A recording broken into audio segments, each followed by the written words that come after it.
Juste avant que la vidéo commence, tu dois absolument savoir que tu peux récupérer une formation gratuite Assure ton bull market comme un pro et en plus de ça un accès VIP au contenu exclusif. Défile dans la description de cette vidéo, clique sur le premier lien juste ici, clique sur obtenir gratuitement, remplis ce formulaire, trade sur notre plateforme partenaire BitGet et obtiens le contenu VIP qui te permettra de trader à mes côtés en suivant mes stratégies et un accès VIP sur mon Discord. Également, tu recevras automatiquement mon top 5 altcoin pour 2024. Tu peux retrouver une vidéo qui t'explique tout dans la description. Juste ici, bon visionnage. Bonjour à tous, j'espère que vous allez bien. On se retrouve pour le brief du lundi 4 mars 2024. On se fera un petit point Bitcoin, Ethereum, mais vous avez choisi en commentaire de faire gagner Cosmos aujourd'hui, donc Atom qui commence à reprendre un petit peu de volatilité. On va en parler. Je remets du coup en jeu Sui contre Dogecoin qui bouge pas mal. On a pas mal de mouvements sur les meme coins actuellement.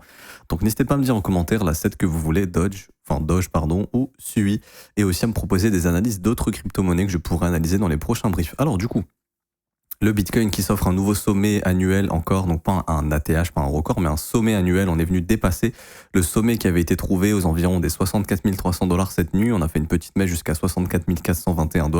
Donc les stops ont été déclenchés au-dessus des sommets qui avaient été trouvés il y a quelques jours. Vous vous souvenez, on est dans une phase de consolidation dans laquelle le prix est bloqué entre le plus haut justement du 28 février et le plus bas de la correction du 28 février. Donc tout ça, c'est une zone de consolidation. Le marché vient récupérer les stop-loss au nord. Ce qui nous intéressera, c'est de savoir est-ce qu'il va réussir à casser cette consolidation par le nord sans la réintégrer. C'est la meilleure chose à faire et ce serait bullish. Ici, on voit qu'on est venu prendre les stops et bam, gros rejet baissier. Donc là, il y a clairement des gros poissons qui en profitent pour sortir dans ces zones de liquidité. Ça ne veut pas dire que le Bitcoin est en train de former un top.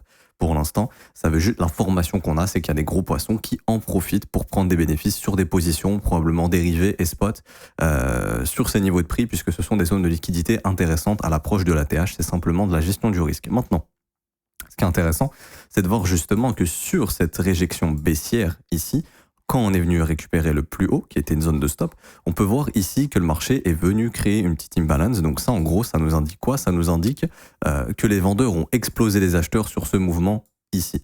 Et la zone d'imbalance, elle s'est créée ici, de grosso modo 63 400 $ jusqu'à 64 000 $. Et donc là, on voit actuellement que le prix consolide dans cette imbalance, ce qui est tout à fait normal puisque les vendeurs ont défoncé les acheteurs dans cette zone et donc les vendeurs ont tout intérêt à défendre ce niveau de prix. Tant que le marché ne casse pas cette zone de prix ici, donc tant qu'on n'arrive pas à s'affranchir des 64 000 $, on a des probabilités de rester dans le range, ok, que vous voyez juste ici en horaire, c'est-à-dire dans notre grosse zone de consolidation. Je vais juste retirer les plus hauts et plus bas daily, hop, qui sont des zones de liquidité. Et donc ici, on voit qu'on est toujours dans notre consolidation. Tant qu'on n'arrive pas à casser la petite zone que je vous ai montrée en 5 minutes ici, on voit que c'est chirurgical, le marché tient la zone, c'est tout à fait normal. Les vendeurs vont défendre cette zone. En revanche, si on s'en affranchit, ici, on aura une poursuite haussière et là on tentera réellement de casser cette consolidation parce que encore une fois on n'en est pas vraiment sorti. On a juste fait une petite mèche, rien de dramatique ici. En revanche, imaginons s'il y a un breakout vraiment franc, il faudra absolument tenir ce breakout ici, ne pas le réintégrer. Le réintégrer pourrait être un signal de faiblesse ici, de réintégration de la consolidation, que le marché retourne dans ce range et qu'il a d'abord décidé d'aller chasser au nord pour par la suite très probablement aller chasser au sud. Ok, donc on pourrait très bien passer d'un Bitcoin à 65 000 qui reviendrait vers les 58 000, 57 000, quelque chose comme ça. S'il y a réintégration, encore une fois, si on ne réintègre pas, qu'il y a un breakout franc ici, pas de problème. C'est pour ça que moi, personnellement, en cas de déviation, réintégration, je vais me hedger. C'est-à-dire que je vais protéger mon investissement spot, tout simplement.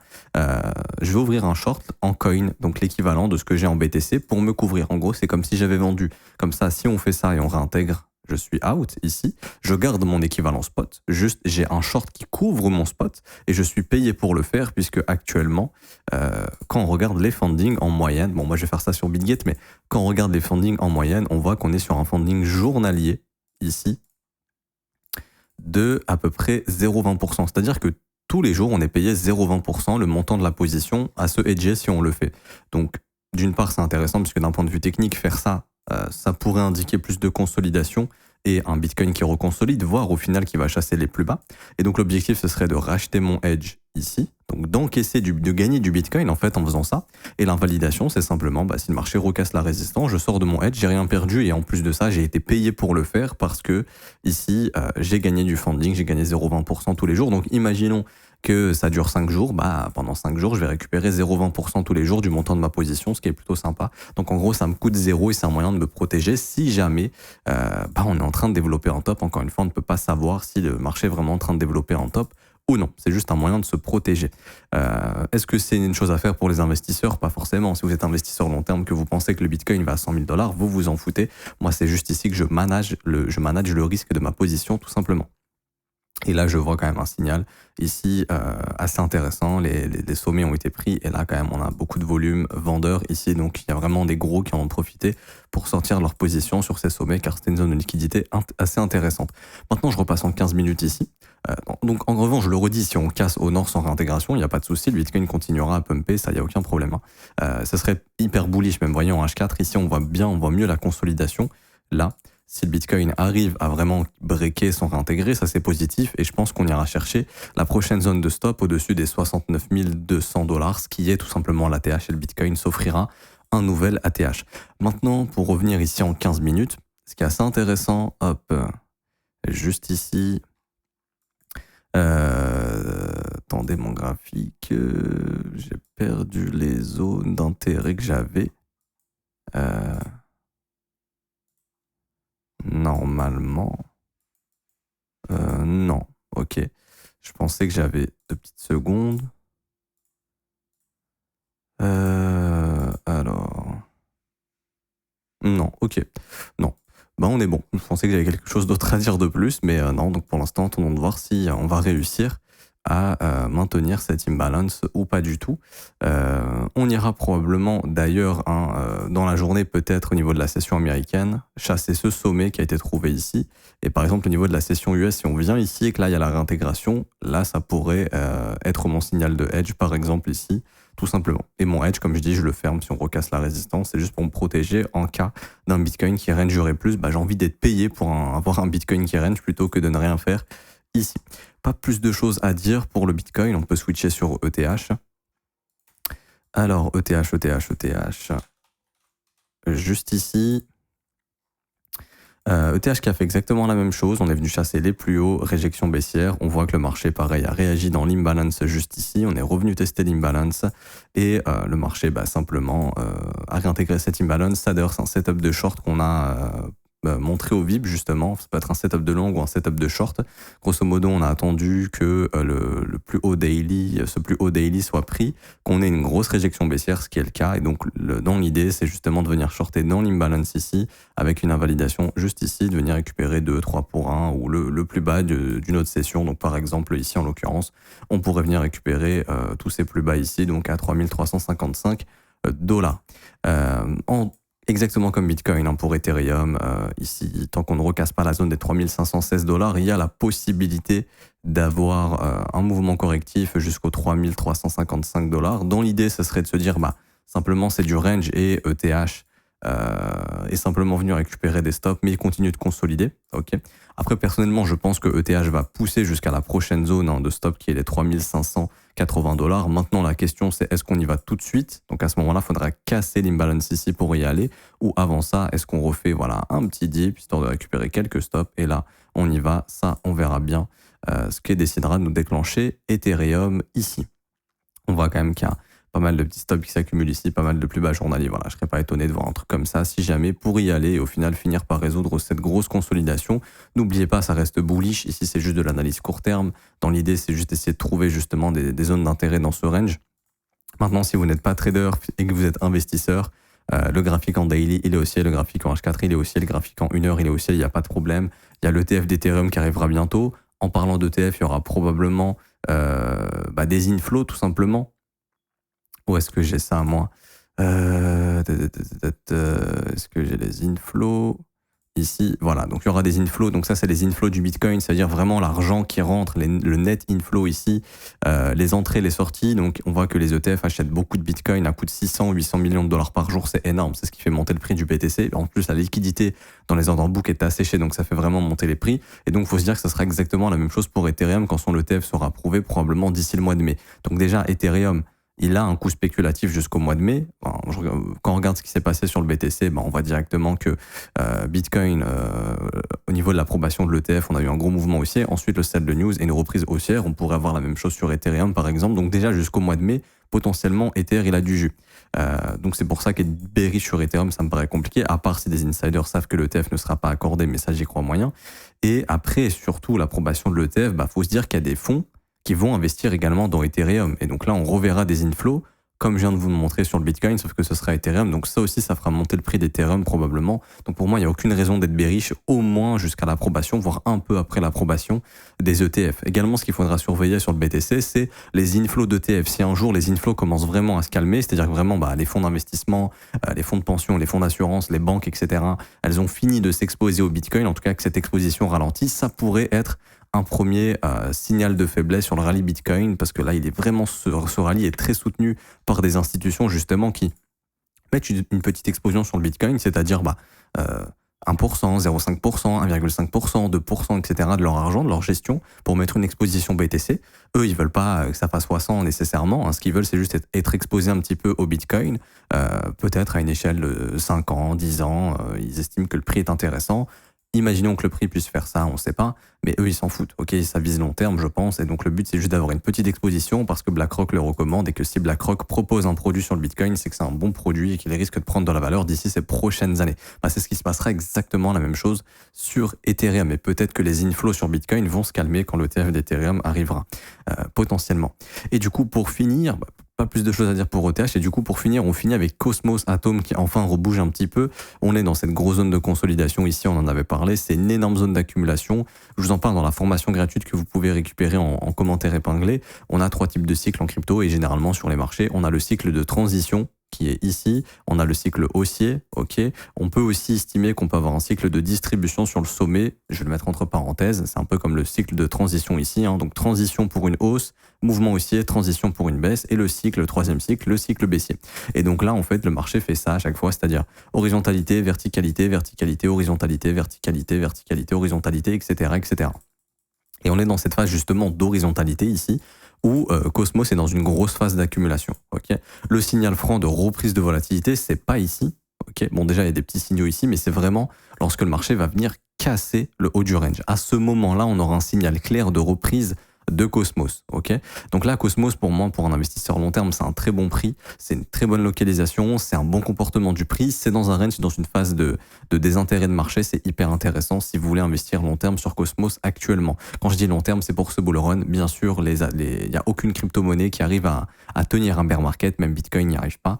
Il y a peut-être quelques petites exceptions, mais voilà, le but c'est juste de holder pour ce bull run et puis après de le revendre pour le réaccumuler dans une prochaine phase d'horizontalité. Également, il y a un indicateur que vous pouvez retrouver sur le Discord, c'est le Volatility Index qui vous indique justement quand le marché est dans des phases de volatilité intéressantes et non pour acheter. Donc là, on voit qu'on est dans le vert depuis octobre 2022. Donc si je viens sur le graphique, octobre 2022, c'est grosso modo à partir d'ici, donc environ des 10-11 $ et on voit que depuis, le prix est hyper plat et on est encore dans le vert au niveau de la volatilité.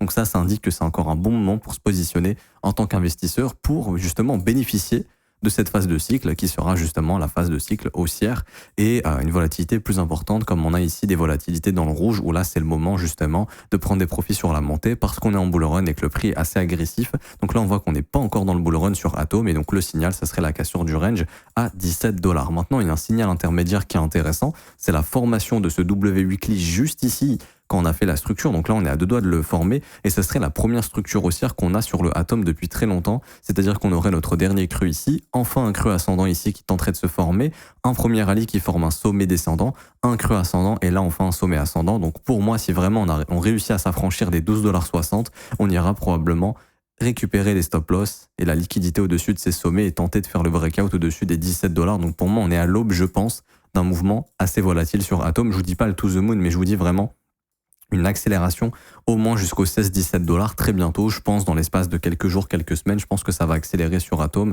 et on le voit ici sur du court terme, le momentum commence à réaccélérer. On est passé de 8,89 $ à 12 $ en l'espace de même pas 3-4 semaines, en l'espace d'un mois ici. Donc on voit que justement la volatilité d'Atom commence à revenir ici. On voit la clôture justement du mois de février qui a été assez volatile et on fait des plus hauts aussi en mensuel, c'est plutôt top. Donc là, je pense qu'on va pas tarder à pousser pour revenir jusqu'aux prochaines résistances, donc 13,40 $, 14,58 $. Et l'objectif, ce sera de venir récupérer tous les stops au-dessus de ces sommets. Donc je pense venir chercher les 17,30 $ assez bientôt. Donc voilà. Atom qui a du momentum. Alors maintenant, quels seraient les objectifs pour Cosmos au niveau de ce bull run? Bon, déjà, si on arrive à faire un nouvel ATH, c'est bien, mais avant ça, on va voir les objectifs de retracement. Ok.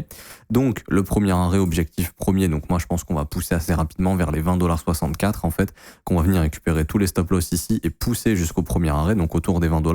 Ensuite, ce qu'on fera très probablement, c'est qu'il y aura de la consolidation ici et ensuite, on aura soit une résolution haussière ou une résolution baissière. Ce qu'il faudrait voir, c'est une résolution haussière parce que si jamais le marché fait une résolution baissière et qu'il réintègre le range, ça c'est vraiment pas positif. En revanche, s'il fait une résolution haussière, c'est très positif et donc là, à ce moment-là, la cassure du premier arrêt nous ramènera probablement dans la zone de rechargement de short entre 29 $ et 36 $. Je pense que le marché viendra récupérer les prochaines zones de stop qui sont juste ici, donc déjà au-dessus des 25 $. Ensuite, on viendra récupérer les trois sommets qui traînent ici jusqu'au 37,19 $. Ensuite, on verra si on arrive à casser la TH ou non. Si on y arrive à ce moment-là, bon, on ira récupérer ici les stops du double top qu'on a eu ici au-dessus des 44 $.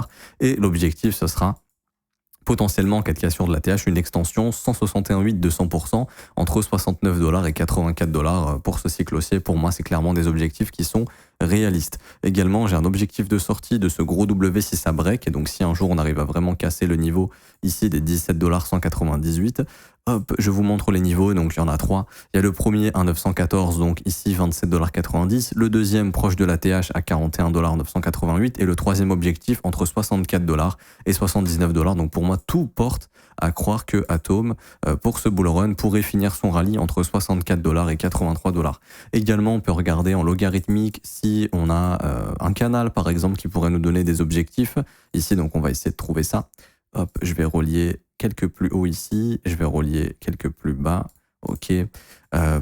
J'estime pas ça réaliste, honnêtement, le haut du canal, pour être honnête avec vous. 443 $, ça me paraît beaucoup en termes de capitalisation. Après, sait-on jamais.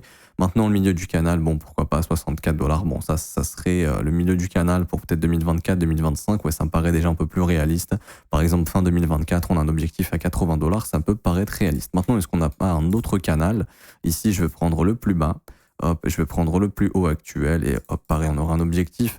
Milieu de canal, 40 $ à peu près. Et pour fin 2024, début 2025, on serait plutôt autour des 200 $. Bon, ça me paraît quand même beaucoup. Également, donc j'ai pas forcément de canal ascendant ici à vous proposer qui aurait pu donner des objectifs comme on peut avoir sur certaines crypto-monnaies. Du coup, je m'arrête ici pour aujourd'hui. J'espère que ça vous aura plu. Si c'est le cas, n'hésitez pas à laisser un petit pouce bleu, vous abonner si ce n'est pas déjà fait. Également, vous avez une formation gratuite qui vous attend en commentaire épinglé. C'est le premier lien.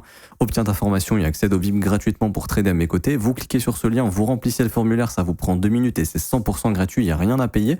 Ensuite, vous aurez une formation de 6 heures qui vous apprend à acheter vos crypto-monnaies, vendre vos crypto-monnaies, sécuriser vos crypto-monnaies. Également, la gestion du risque, comment faire du DCA, donc c'est une stratégie d'investissement. Et je vous donne un plan clé en main pour le bull run que là, par exemple, vous pouvez appliquer sur Atom puisqu'il est en train de déclencher la structure qu'on attend dans la formation gratuite. Je m'arrête ici. Vous pouvez également rejoindre le VIP, c'est le deuxième lien en commentaire épinglé, tutoriel rejoindre le VIP gratuitement, c'est 100% gratuit, je vous explique tout dans la vidéo, vous pourrez trader à nos côtés, avoir accès à nos trades, également aux investissements qu'on peut déclencher, également vous pourrez échanger avec nous, avoir des market reviews exclusives, des vidéos que je vous envoie dans votre boîte mail également quand il y a des opportunités intéressantes et je vous fais des points de marché en plus des points YouTube, c'est des points plus concentrés sur la gestion du risque, les entrées, les sorties, etc. Tout ça c'est 100% gratuit également pour nous rejoindre, vous aurez aussi accès au Discord, aux premières vidéos de formation ici qui ont déjà été tournées dans Apprendre le trading sur Discord. Tout ça également, c'est gratuit, il n'y a rien à payer, tout est en commentaire épinglé. Et pour ceux qui veulent se former à mes côtés, tous les matins du lundi au vendredi, plus avoir accès à une formation de 19 h, ça se passe dans l'école. Donc c'est un suivi quotidien de ma part, ça commence à partir de 49 € par mois, c'est sans engagement, vous pouvez annuler le renouvellement quand vous le souhaitez. Vous avez aussi les offres 3 mois, 6 mois et 12 mois qui ont des réductions. Pour nous rejoindre l'école, c'est le 4e lien en commentaire épinglé. Et dès que vous rejoignez l'école, vous avez accès à une formation de 19 h qui vous apprend tout sur l'analyse technique, l'order flow, l'analyse fondamentale, la psychologie du marché, comprendre votre profil de trader, développer votre profil de trader, développer vos propres stratégies et votre propre plan. On apprend tout ça dans l'école et également avec les briefs quotidiens du lundi au vendredi qui sont disponibles en rediffusion si vous n'êtes pas là pendant le direct. Je m'arrête ici, je vous souhaite une bonne journée, un bon début de semaine, on se retrouve demain. Ciao, ciao.